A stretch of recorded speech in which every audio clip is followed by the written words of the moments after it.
probiotics beneficial for you, but you may not be aware of a new innovation in them that could really help you out. Hi, this is Dr. Mercola helping you take control of your health.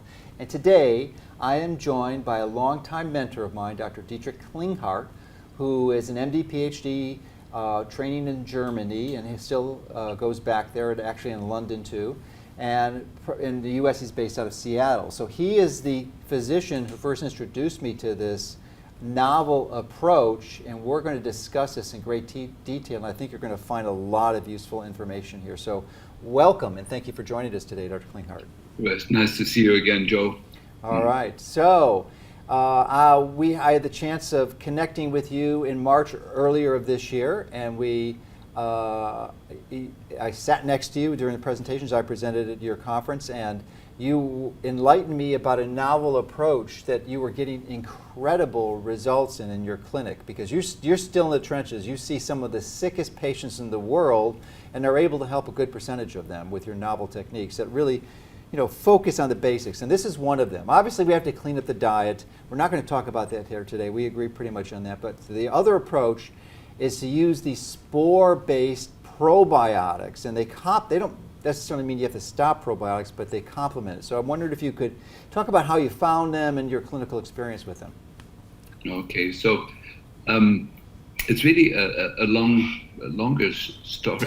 Of course. The reason I paid, first of all, this new probiotic is a group of derivatives of the microbe called bacillus. It's a species. That means there's hundreds of subspecies, and the most important subspecies of it is bacillus subtilis. Really, there is some disagreement how to spell it, subtilis or subtilis. It's really a silent B internationally, but I think here in the US we call it bacillus subtilis. There's several other bacillus flexus and a couple of other species. Isn't that the strain that makes natto? Honestly, I cannot tell you that. I think it is. But the amazing thing, the reason I paid attention to it, there's a German product that I worked with the endoline therapy for decades before you and I ever met. And Günther Enderlein was a German microbiologist, and one of the first products he created was called Recarsin or Pleorec, which is a derivative. It's the cell walls basically of bacillus spores or bacillus subtilis.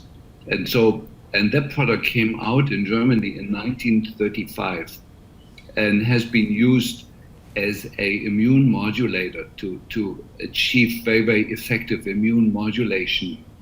And so when I saw that there is a over-the-counter product out now that uses the same spores for treatment, I was totally enthusiastic, because the endoline remedies have had a difficult track record in the US to get them, and not to get them right now. We can only get them from Canada.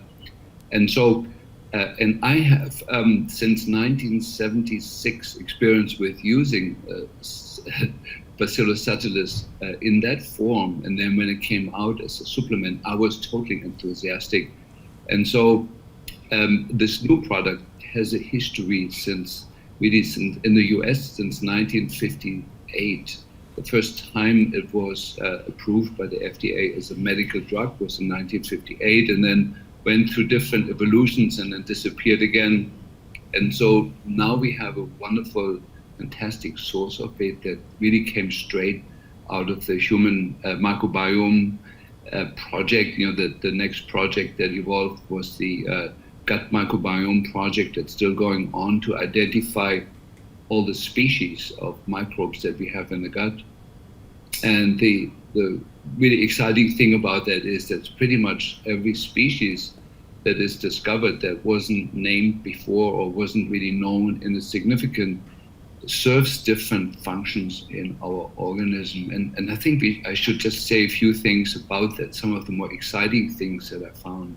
So, for example, there is one species, and forgive me, I don't remember the name, that actually produces vitamin C. getting rid of the myth that the human being is crippled, that we cannot make our own vitamin C like all other animals can, that we need to take external vitamin C.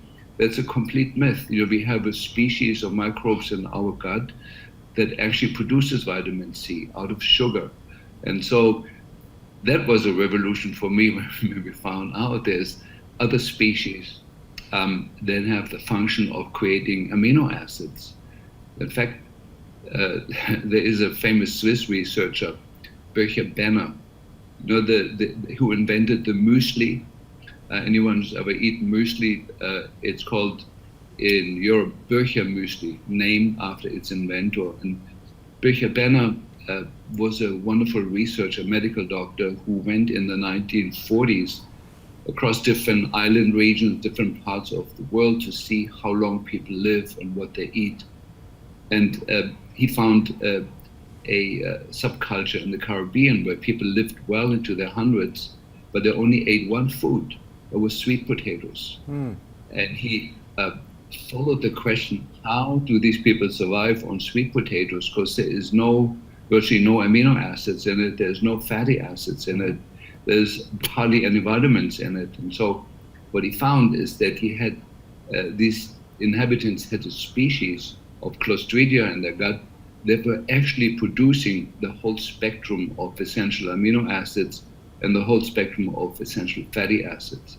So these are just a few tasters. There's many others, but we know now there's this incredible vast research going on.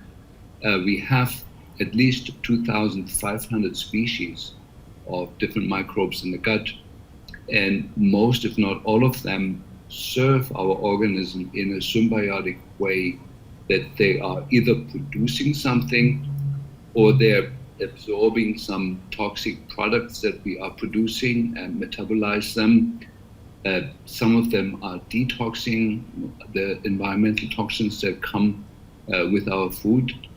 And some of them, and that's really the spore-biotic, is the killer of them in resetting the balance in our immune system. And maybe a last thing before you ask your next question, one of the big issue in our time that you're aware of, we're all aware of, is really described in one single word, and that is immune tolerance. That instead of using the word inflammation, the word immune tolerance is one level deeper.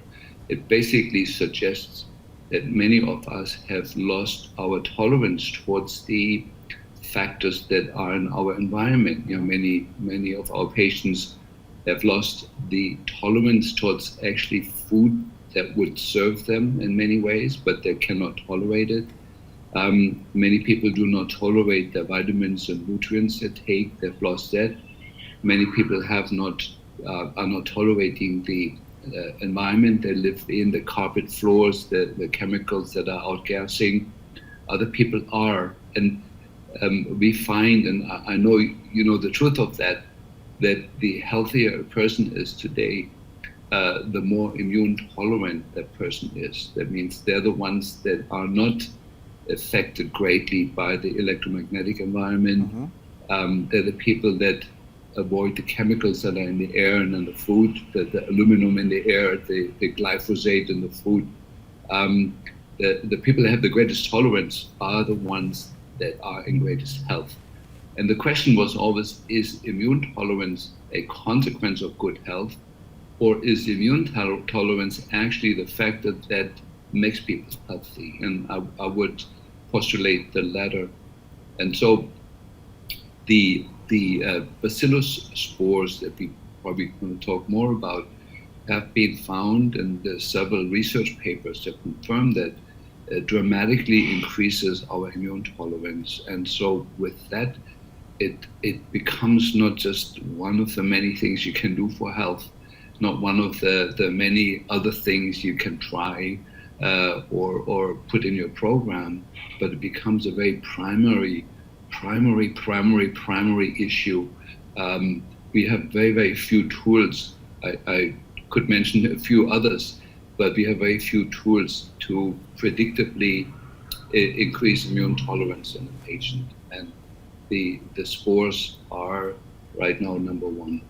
Oh, cool. Thank you. And for mentioning that, and in addition to the vitamin C that you mentioned the bacillus makes, I believe it also makes vitamin K2, which is really a crucial component, especially working with vitamin D. But I want to make it clear and so people understand that the bacillus, the spore-biotic or spore probiotic is the spores. It's not the bacillus strains itself. And as a consequence of that, one of the biggest benefits is that many of us are exposed to antibiotics. If not directly, then to 80% of the uses of the antibiotics in the United States goes into the farm animals. So we're consuming it indirectly through our food. So we're getting this continuous stream of antibiotic exposure, which can develop antibiotic resistance. And the beautiful thing about this spore, especially if you happen to be taking an antibiotic, the antibiotics don't affect it at all. And it can help reestablish it. So I wonder if you can comment on that, and then we'll talk about some of your clinical experiences with it, because you expressed your enthusiasm for us, but you never told us what happened as a result of the enthusiasm.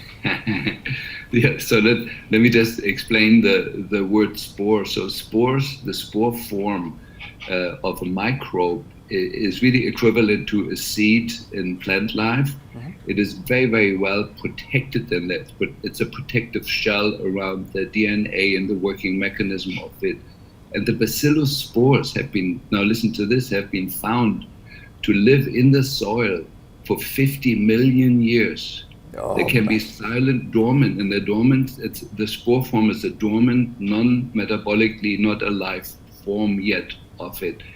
They can survive the different conditions in the earth for 50 million years. That means if the global warming continues and the spraying of aluminum from the air and all the other environmental factors, and all the greater mammals are extinct, including us, and there is really no more higher evolution of life here, what will hatch out regularly are the bacillus spores, and life will start again from that stage onward and move forward from there. 50 million years, that's published in research. And so when you swallow these spores, there is a couple of conditions. First of all, they have to pass through the stomach acid. And we should maybe say here that most probiotics that people take, when they take it on an empty stomach, your pH is 1.5. Virtually none of the acidophilus products that people take are surviving the stomach acid. I mean, they come out dead on the other end. If you take regular probiotics, which are usually in the US, it's just acidophilus and some of the brewer's yeast-derived ones, most of them arrive dead. But when you take it after a meal, your pH goes up to 3 or 3.5, and maybe 20% or so are surviving, and you get some benefit from it at the end. But the spores, they pass through the stomach acid completely unaffected.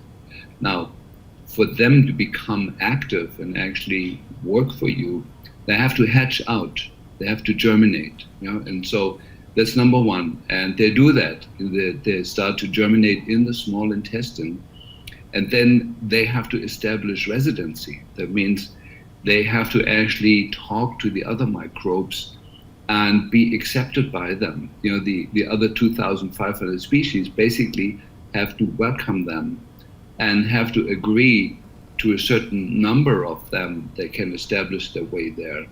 Now, because the bacillus species is a regular innate inhabitant of our normal bowel flora, the spores, once they hatch out, are fully accepted into the community of our resident gut microbiome,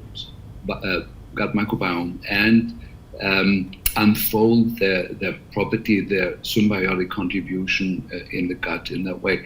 By the way, the bacillus spores tend to also be very active involved in creating healthy biofilm. And I think it's important for people to know, because biofilm has gotten such a bad rap recently, that all our resident microbes have a blueprint of themselves living a germinating layer in healthy biofilm which lines the entire gut. And so what is talked about in context of Lyme disease is pathogenic biofilm, which is a whole different animal. But we have to be careful with the current insane strategies to destroy all biofilm. The healthy gut microbes are having a blueprint of themselves lining the entire gut in biofilm, and the bacillus is very, very well involved in creating healthy biofilm. And healthy biofilm is, if you want, is a nursery for the bugs that we need to help break down our food, metabolize it, talk to the immune system, creating immune tolerance and all that. So that's just a little bit of the underlying issue. So once these spores are hatched, they've had published in beautiful papers, highly ranked medical journals. They have different functions. One is on the intestinal barrier function. So we know that the mucosal barrier in the gut is really what decides what foods we absorb, what toxins we excrete through the barrier, and the barrier is a home of the contact of the immune system with the foods that we ingest.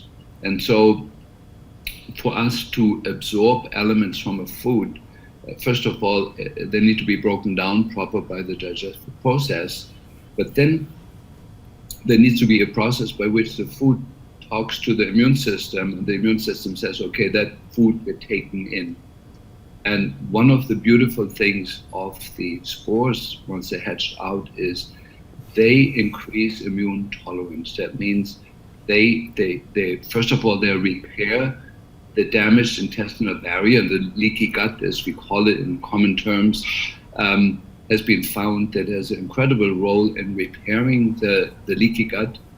And then secondly, the bacillus talks to the immune system to suggest greater tolerance towards the different food particles and greater absorption of the food. And so that is a fantastic step in our medicine, because we've been looking at all the other things that didn't work, the glutamine and various other probiotics that never really made a difference in that way. Now the bacillus does that. It's absolutely beautiful what it does. And I think the research, that it increases IgA, that's a protective immune globulin in the gut. The bacillus has a fantastic effect in actually increasing innate immunity, the Th1 based immunity, the cell mediated immunity. The common issue of people being so allergic today and so intolerant towards the environment really has to do with an upregulation, that so-called Th2 shift, that the adaptive immune system is hugely activated at cost of the cell-mediated immune system, and much, I probably can say that here, we know the vaccines play a huge role in that. I was going to say that, right. Vaccines are the key there. Yeah, there's a recent study that shows that vaccinated children have 14 times the incidence of severe neurodevelopmental disorders and allergies.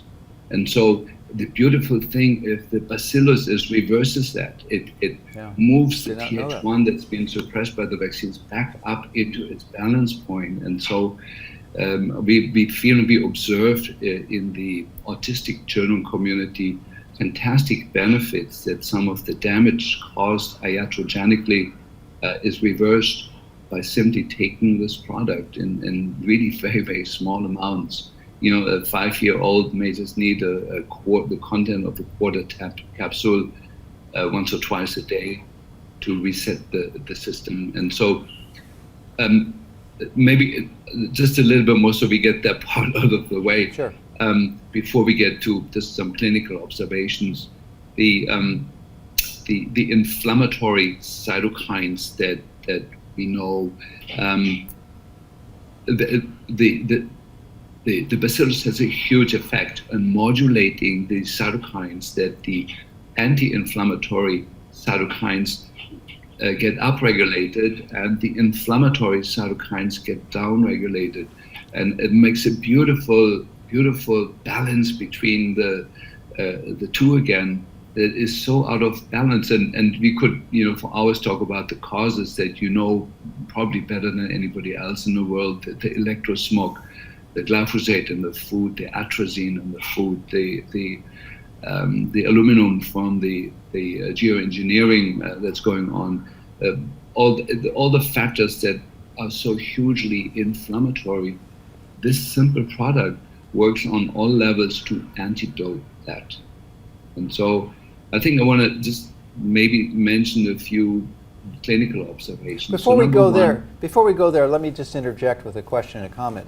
You had mentioned the impairment of the immune function and allergies, and I'm wondering, I've been told by many investigators that this same imbalance and disruption in the Th1, Th2 was responsible for an increase in cancer too.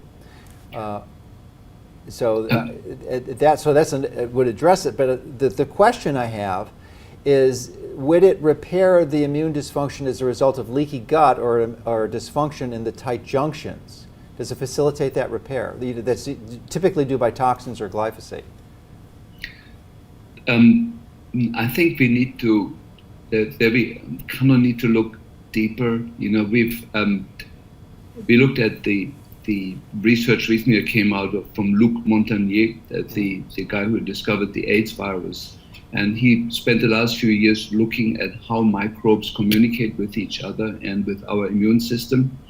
And they actually do that through emissions of electromagnetic waves.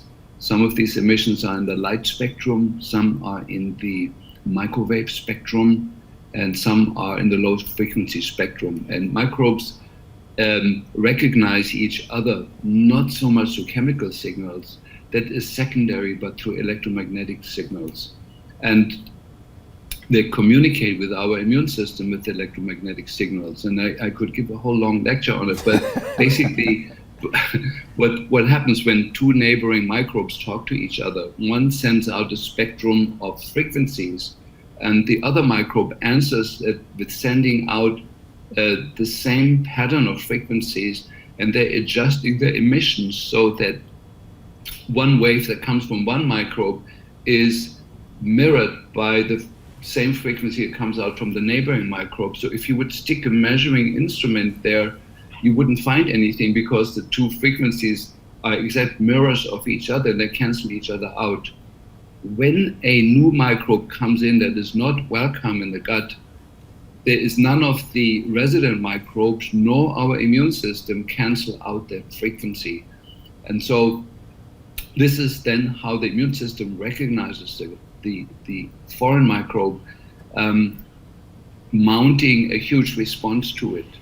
And so it's a mechanism that is before the excretion of cytokines and all that. And when we talk about the leaky gut and the different mechanisms that are involved with that, Montagnier found that there is a huge involvement with electromagnetic mechanisms that can virtually cause any dysfunction, that the two different ones that you describe or others that are there. And so I'm certainly not the expert on it, but I use a form of muscle testing that I've developed, and we developed a way where we can detect when there is microbes in the gut that are not recognized by the other microbes, they're not welcome, and we can increase immune tolerance with a very, very simple method that I developed through that. And by bringing the bacillus spores in there and then using a simple other method that we do,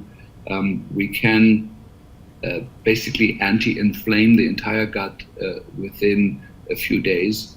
I'm not going to go into the details here, Sure. But the spore-biotic or the bacillus spores play a huge role in that. And so what is clear in the research, that the intestinal mucosal barrier dysfunction, with all its multiple aspects of it, is over time completely healed with keeping this product there. And it's important for people to know some of these effects may take 4 to 6 months to see the full resolution of these issues. But we never had a product like that could do that. Just a quick question as a follow-up to that, and an expression of appreciation. Our next conversation will be about EMF, and I want to thank you enormously for finally catalyzing me to do something serious about this, and that's going to be the topic of my next book. And I'm probably about as passionate as you are about the topic now. And so just as a frame, and we're not going to go on a tangent to that because there's not enough time. It would take hours to go into this. But just a quick question is, if you are exposed to unhealthy levels of microwave radiation on a regular basis, would that interfere with this communication that you just referred to, the Montagnier decided? Absolutely, Joe. Marco Ruggiero, who's become my friend, and I know you know him. He wrote this beautiful paper where he actually tracks the literature that it is known that the microbes in our intestines, or really like the microbiome, the living microbes in our system, are far more sensitive to microwave than actually the cells of our immune system. The cells of our immune system have more developed cell walls that work enlarged like a Faraday cage.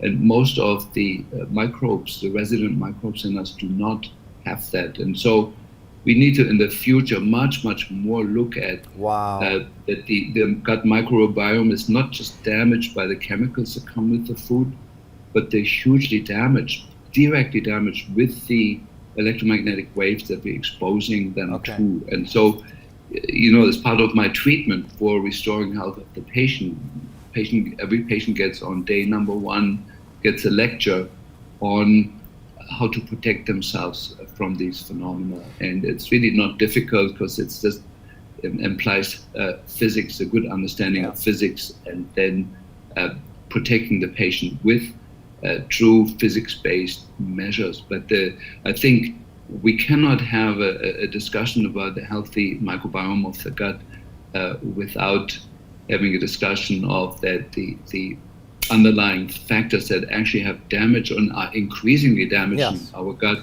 is the electromagnetic waves. And so I look forward to see. We can go on for hours on this, and I want to end it here, but just to acknowledge that I have read pretty much every book on there and read hundreds of scientific papers on this, and I have yet to encounter the concept you just provided, but it makes perfect sense. And no one's really bringing it out in the public, so thank you for bringing that to my attention. It will be in the next book, so thank you for that.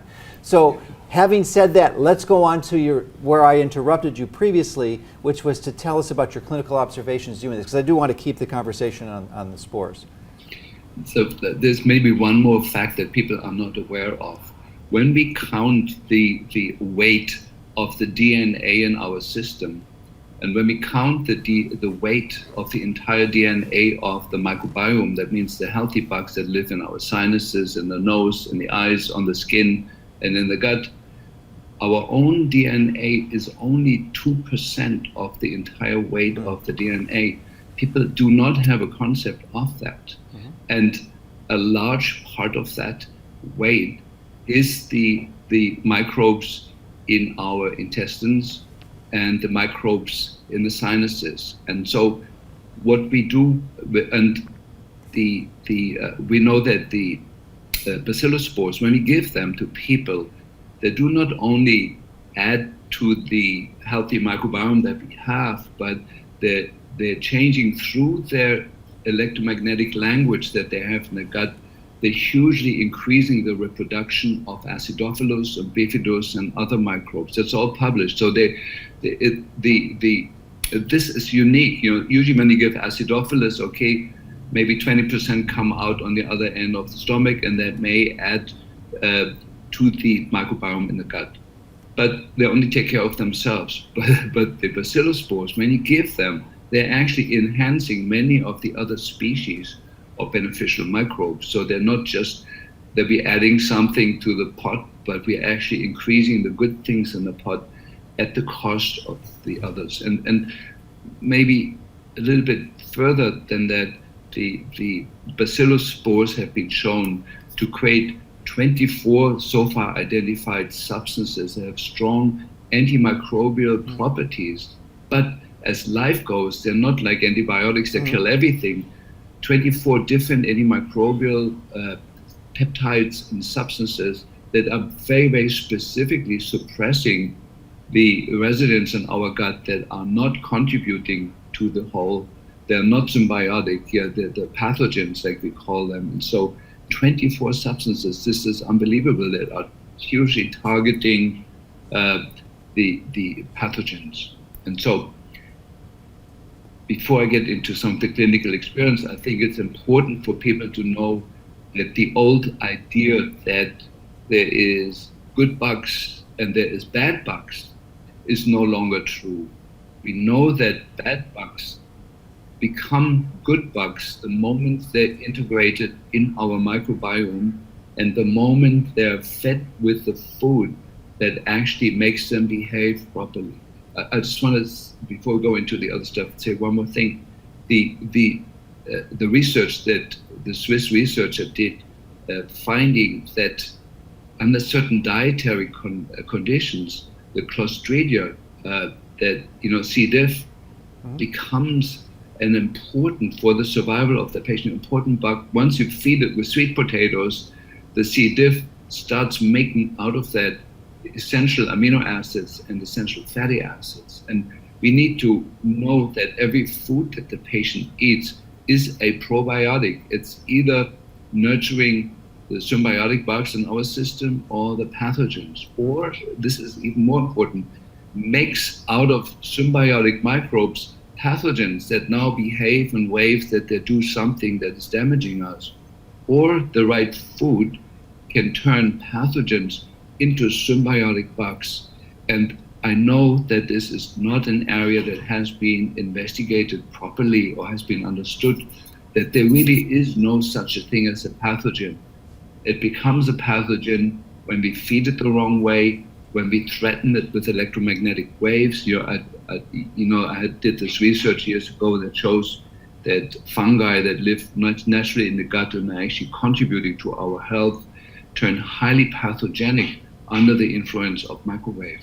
And so what we basically have, we have an environment right now that's an absolute disaster, and an absolute disaster for the microbes in us. And when we consider that we only 2% of the entire DNA that's in us, that's active, that's alive, that's interacting, and the 98% get far more damaged than the 2%. And all the research that you've read so far is on the 2%, not on the 98%. So there's a whole unknown, and it's an unfolding disaster that's happening there. So, okay, no, I'm going to interrupt you again before you go to the clinical observations. Just one point of clarification, and then a request for a comment.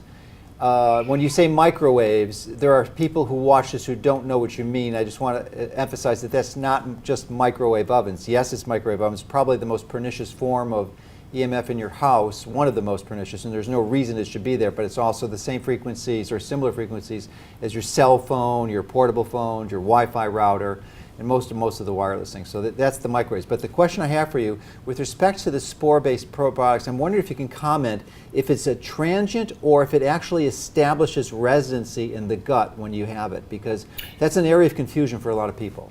Yeah, the research is very clear that the spores, when they're hatching out on the other end and they germinate, they establish permanent residency for the lifespan, and they start replicating in the gut, which is different from many of the other things. And maybe one other confusion that's out there, there used to be products out there called soil-based organisms. Mm-hmm. Yes, and many would classify the spore-based probiotics as part of that. But why don't you clear up the confusion? Yeah, and that was a mistake in research. Yes, they are found in the soil, the bacillus spores. However, the way they get there is from animal feces. Yeah, so they are residents in alive organisms. Interesting. And they're in the poop, and that's how they got in the soil. But they're not primary in the soil. They're not replicating. They're just lying silently in their spore form for 50 million years. Sure.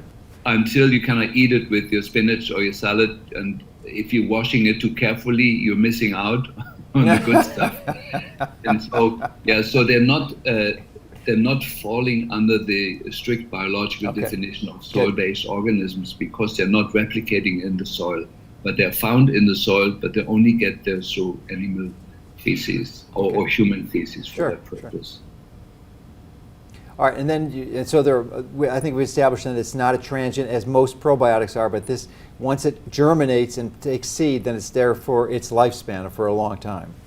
Exactly, and they're forming healthy biofilm or contributing to the healthy biofilm formation. In biofilm, they're in highly communicative contact with all the other 2,500 species that are in there. And you know, in biofilm, there's mucopolysaccharides that make the biofilm, and they're actually light conducting structures, and that gets back into that the microbes do not communicate with chemicals in biofilm. They communicate through light emissions at the speed of light with each other. And there's a whole thing of the quorum sensing and other properties of biofilm that are absolutely beautiful and stunning.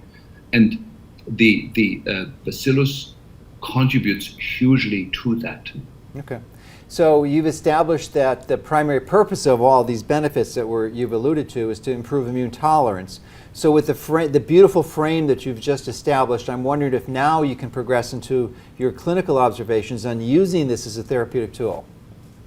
Yeah, so the first observations, of course, we had in our most desperate community. That's the community of the autistic children and families affected by that.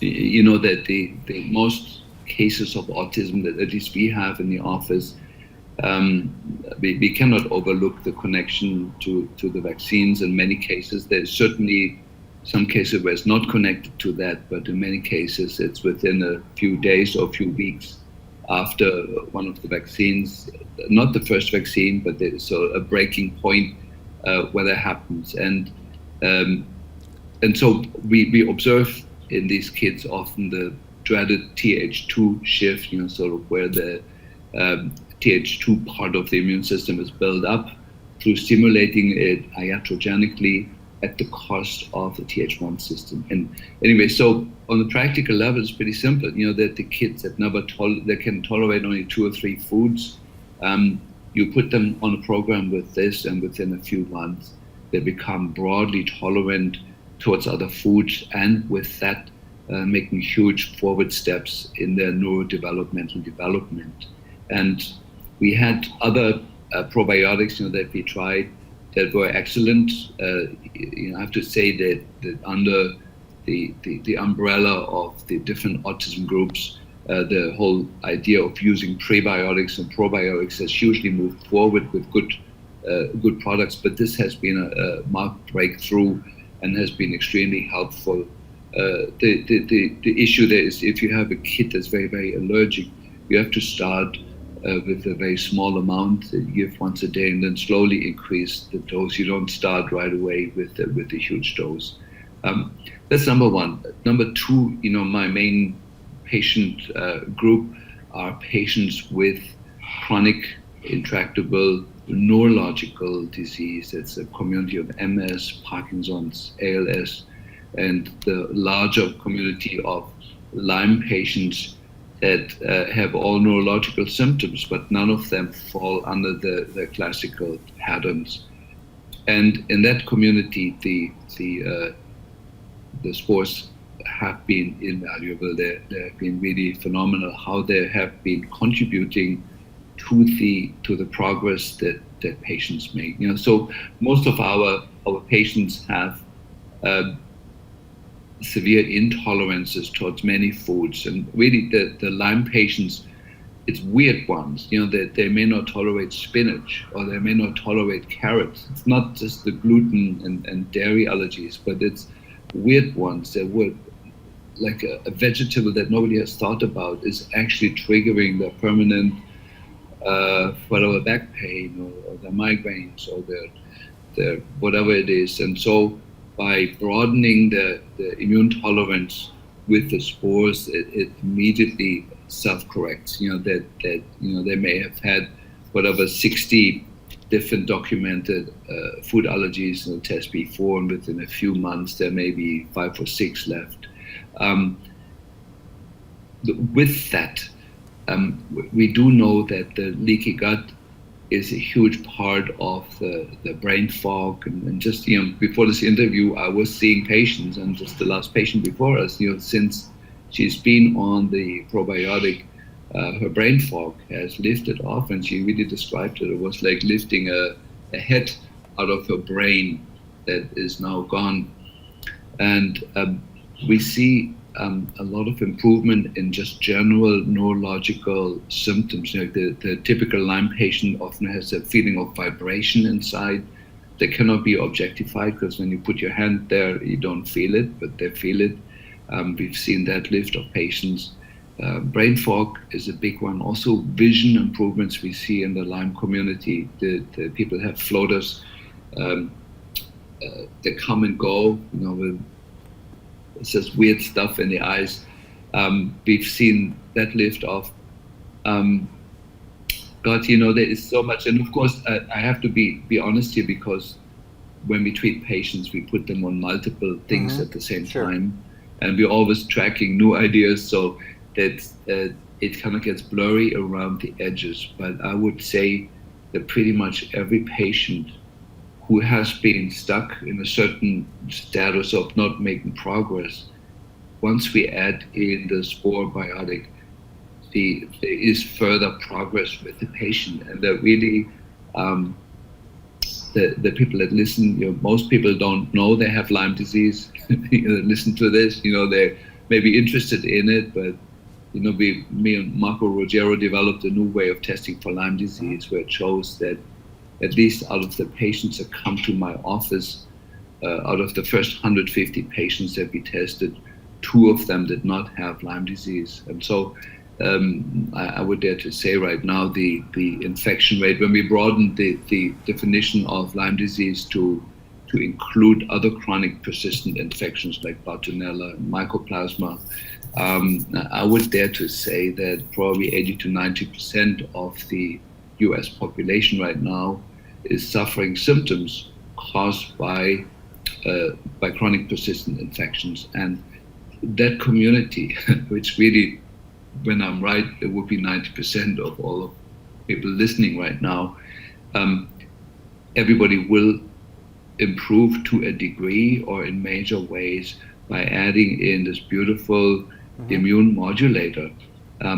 We know that with the chronic infections, the symptoms are not caused really by the bugs. It's the immune reactions to the bug, or the lack of symbiotic immune tolerance towards the microbes.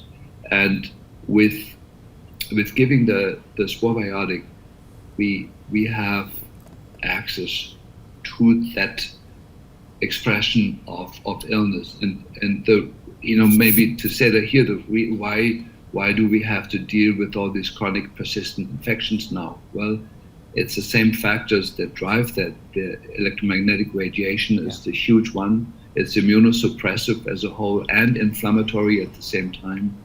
And it's the environmental toxins. It's really those 2 factors, but that have deranged our immune system in such a way that we can no longer control or eliminate the bugs that are not integrated in our healthy microbiome. They stay out of symbiosis with us. We're increasing the immune tolerance. That means our immune system stops attacking those microbes, and they actually start behaving. When they stop being attacked, they start behaving in symbiotic ways. That is just the nature of life. No pathogen benefits from killing the host. The pathogen is trying to be accepted into a greater community of other microbes. When you ask me, what are we using it for? What have we seen? Well, we see pretty much every patient that walks in here gets it, and most patients have tangible improvements with it that never had with any other probiotic or prebiotic in that way. Okay, well that is beautiful. It's a great segue from our next question, which relates to I got to go back to the electromagnetic frequencies, because that's my big passion now, EMR, electromagnetic radiation. So you had mentioned the autism on one side and then the vaccines, and I'm convinced that there's a connection there, but I believe that the likelihood of of acquiring that disease and illness is predisposed by the other factors you mentioned, the toxins and the EMF exposure and toxins like glyphosate. And those two make them much more predisposed to it. And that's on one spectrum. On the other, you have the neurodegenerative diseases that you're treating, and then the sick patients. But there's this community of people, and I really would love to hear your feedback on this or your comments, that are determined, generally in the literature, as EMH, electromagnetic hypersensitivity. They're canaries. Conservatively, it's estimated 3%. Some people estimate it's 10 to 15% of the populations that are sensitive to this and actually have symptoms. So my guess is that you know this group, and it's actually not that, it's something else. I mean, yes, they're sensitive, but they're actually having maybe these other infections as a secondary result. And so the question becomes, because I want to stay away from positioning the Spore probiotic as a magic bullet. Yes, it's useful. There's no question. I mean, it's uncontroversial in your clinical experience, but we want to stay away from magic bullets. We want to really treat the foundational issues. So, of course, that's diet, and it's the EMF exposure. So I'm wondering if you can comment on that and this EMH group, the electromagnetically hypersensitive, and if the Spore probiotic would be useful in that group. Absolutely. So, first of all, I'd like to just clarify something. There is several studies now that indicate that everyone exposed to the cell phone radiation is equally damaged on a cellular level, yes, whether you feel it or not. I get that. That's going to be the popping of my book. But you know, right? I get it. But yes. What I want to say, Yes. the electrohypersensitivity syndrome, people that actually know that they're affected, have the advantage that they have an early warning sign. Right. And if they decide to then do something for it, they're actually the blessed group. But I've met people every day that are suffering from this, that can no longer exist in the current city environment or even in countrysides where there is a cell phone tower nearby. They need to look for sanctuaries where they can exist. And we found there is a large evidence that we have in our practice that these people are either people that carry a high load of heavy metals in their system, which works like an antenna that concentrates the radiation in their system, or what is more common, that they're usually people with undiagnosed Lyme disease. Yeah. If you use a broader definition, including mycoplasma and Bartonella being more common than Borrelia, and so we have been successful in really lessening the hypersensitive largely by putting people on my non-antibiotic based Lyme protocol, plus protecting them from electromagnetic waves, which is part of my Lyme protocol. And so by giving the protection for a while, radical protection for about 6 months, and treating the Lyme disease, most people with electrohypersensitivity become non-sensitive. A big part of that is, I can say that here, I think that I give high doses of methylated folate for a while. This is a group that hugely benefits, and this is not like 400 micrograms, but it's 20, 30, or 40 milligrams of methylated folate is greatly stabilizing a large portion of this group. By the way, I mean, the electrohypersensitive... What's the mechanism on that? What do you think? Honestly, nobody knows. We found it through muscle testing consistently in this group and then tried it out and it worked. But that's something, Marty Paul, whom you know, sure, and other people are looking at the calcium influx in the cells, and there's certainly some evidence that methylated folate is involved with priming these receptors or for the formation of the receptors. And so it's a very deep mechanism that I don't know yet how that is. But I just want to say to the general public, if you have somebody who's electrohypersensitive, these people have, their lives are destroyed, and they can only exist in sanctuaries, and there is a concerted effort to destroy the sanctuaries, the places on the planet that do not yet have cell phone radiation or other forms of radio waves. And so this is something that I hope you're going to put in your book, that we need to politically make an effort to create sanctuary cities or communities for these people that need to be supported in that way, because they're usually the interesting thing is that electro-hypersensitive people tend to be highly intelligent, highly creative people. They're people that have unusual gifts very often. These are scientists and highly evolved people that usually are in that group, and so we want to keep them. Sure. So, and is it true that if someone wants to see you as a patient, which they still can, you're still seeing patients. Oh yes. They can't see you, no matter what their disease is, even if it's not electromagnetic hypersensitivity, unless they agree to eliminating or at least radically reducing EMFs in their environment. You Exactly. refuse to see them as a patient. Exactly. Yes. I applaud that decision. I absolutely applaud it. Standing ovation for that. Yeah, no, we have two kinds of patients, the one that get better and the ones that don't. Yeah. And in the group that don't, there's a high percentage of the ones that are not getting it, let's put it that way. Yeah. Okay, great. Wow, I can't thank you enough for all the amazing pieces of clinical pearls you dropped in this interview that are just incredible. I mean, there's a half a dozen I can think of right off the bat. I mean, it's just novel pieces of information. And thank you for your years of work out there, decades of work, and leading the charge in alternative medicine, natural medicine, and finding these approaches through your very basic yet sophisticated form of muscle testing to figure these tools. I mean, we don't have time to go into how you do your muscle testing, but it's actually far more sophisticated than many of the instruments on the market. But it's not the easiest thing in the world to learn to do, and as a result, many people don't do it. But nevertheless, gives you the tools to help develop these incredibly powerful, innovative strategies. And I just thank you for everyone out there for doing it and leading the charge. Thank you, Joe, and I cherish the friendship we had for so many years. And we sort of still, I'm learning from you every day. I love your website, and it's become my main learning tool. And then, because being from Europe, also get that influence, and of course with the physics, the work with light and with electromagnetic fields.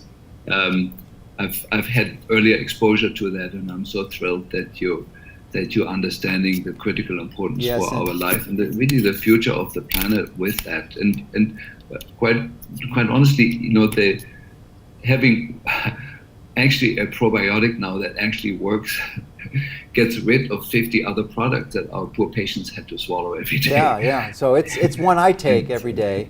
I value it as one of my most important supplements, just for all the benefits you mentioned. And I was taking it just on actually preliminary information that I didn't have the deep dive that you just went into in this, and now I'm even more motivated to take it. So it's just a great tool, and I never understood or fully appreciated, but it did. I mean, that to me is one of the most important concepts of this, is that this microwave radiation is actually impairing our gut microbiome, which no one's going to dispute is essential to our health. And somehow I never got that, but it makes perfect sense. Probably through the same mechanisms, through these voltage-gated calcium channels, which our cells have, but they do too. Plants have these.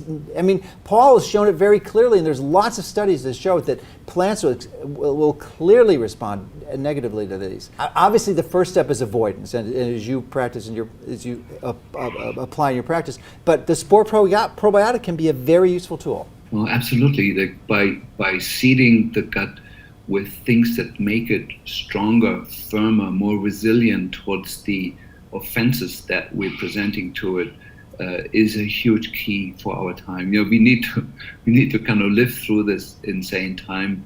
We need to use all the tools that give us more resilience, which is for me like a holy word. Resilience means also immune tolerance, tolerating the stresses of our time, and any tool that does it, that is healthy, that doesn't have side effects, is important to have in our tool chest. And this has emerged as one of the major ones. Well, thank you again. It's been great. Thanks so much for watching. Remember, hit the like and subscribe button so you can get more videos that can help you and your family take control of your health.